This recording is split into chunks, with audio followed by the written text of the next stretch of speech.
Alright guys, in this video we're going to bring back the educational Lifeweaver content that I've been getting asked to do pretty much every single day, and it's something I don't really do that often, but since I'm getting asked about it a lot, I'm going to post one today. So what we're going to look for in this video is I'm just going to explain to you things I'm doing that are good, bad, you know, what I'm thinking, what I could have done better, everything like that, and we're just going to try to collectively improve.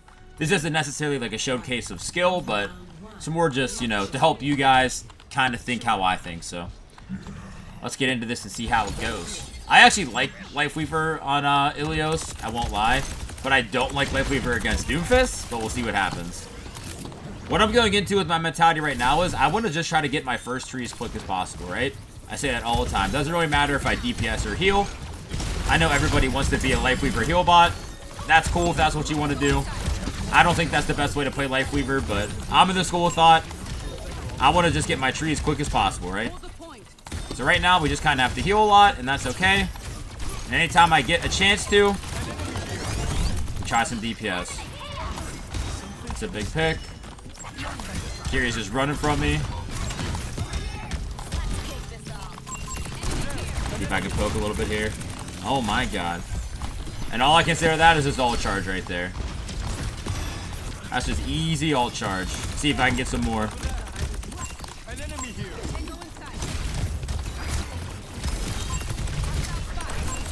Oh, that Kiri messed up. Nice. Look at that first fight. We already have our first ult, which is very good. Again, I feel like, you know, if you've watched my content for more than 2 seconds, you know I'm all about doing that DPS. I'll die on that hill. But I do think there's times to heal bot. But I do think a lot of people build bad habits of thinking they always should be heal botting, which I think is just fundamentally so wrong and reckless. But there are times where you have to do it. But right now, my mindset is anytime I can do damage and can find time to do damage, I'm doing it. It's really that simple. It really is that simple. Let's see if we can push up here. Looks like we're kind of just getting some good picks right now. All I have to really be careful for is either... Oh, I don't have my life grip. This guy might be dead. I don't really like treeing him there because I don't think he makes it out, so it's kind of unfortunate. We do want to back up a little bit though. Why? Because we just lost our tank. We're gonna play for a life grip here because I'm sure he's probably gonna hook somebody right there. We're good right there. When I lose my tank, it's really not that wise to hold aggressive still, right? Even if they flip the point right here, it's not really the end of the world. Like we just keep the space we can. We're okay. Not ideal. Uh-oh, I think I messed up here. I did mess up. Tracer made a good play and kind of forced me up there. I should have just jumped instantly. So another thing to be kind of weird about here is, right, we have tree. I wish I could have used it by now, but I feel like our hog kind of overextended. They have whole hog, I believe, right? So, like, I got to be pretty cautious about how I'm going to invest this. If I just yeet it, hog's going to destroy it in 2 seconds. So let's be wary here. There goes hog right there, but I think we're going to win the fight. Yeah, so we didn't even have to use tree again. So it's one of those weird instances where, like, I'm in the mindset to think you should be using tree as soon as you possibly can, as long as it's valuable. But like, there are going to be games like this where, you know, tank overextends, you're spending a lot of the time like regrouping, things like that. So it just really hasn't been a good time to set up yet, you know. Looks like they kind of wasted this here.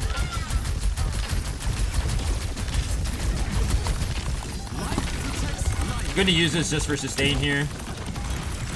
I like that it's on point. I don't really know where that is. That's big. See if we can DMAC here. I gotta live here. It's very important I just live right here. Nice. Really good, really good, really good. See, like, after one round of Koth, 1400 damage, I'm not... I know I say it a lot kind of as like a meme. I'm not really a scoreboard watcher.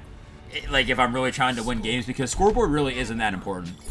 One thing you learn about Lifeweaver, he's an absolute stat monster, which means, you know, every time you press tab, the scoreboard probably looks pretty good.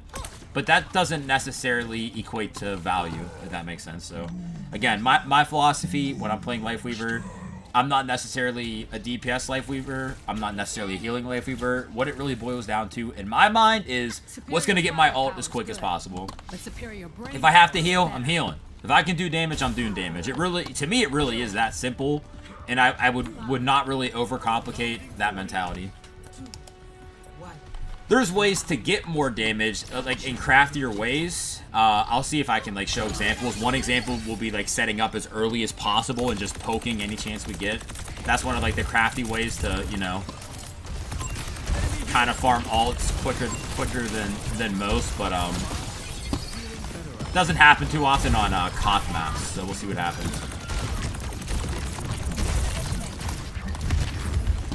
I thought he was gonna try to hook me there. I got scared.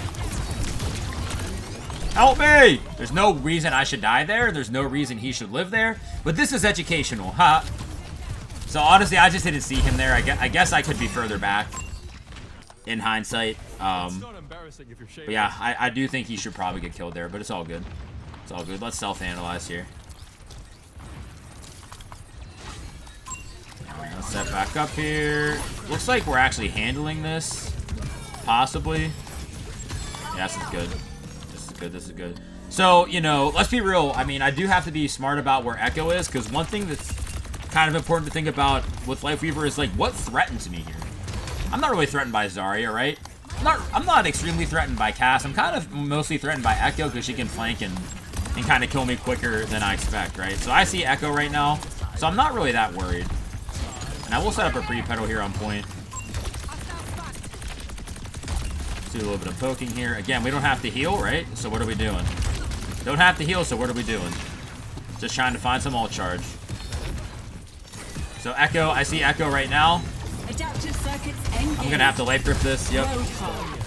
It's a really good life grip. I don't have to heal. What am I doing? I'm trying to do damage. I'm missing every shot, but they might break this. Oh no, Echo got it. So this is a good ult. Again, the second I got my tree, what do? I use it, right? I use it for the value. And look, we're not really using this anymore, so I'm just going to break it. I'm going to just start farming my next ult. I think that ult got its value, but I'm good now. I want to start worrying about my next ones. That tree is irrelevant to me now. Uh-oh. Doing a back up a little bit here. That's unfortunate. LOS. I want to keep backing here. We're down one, right? I grip out of there. I think she dies anyways.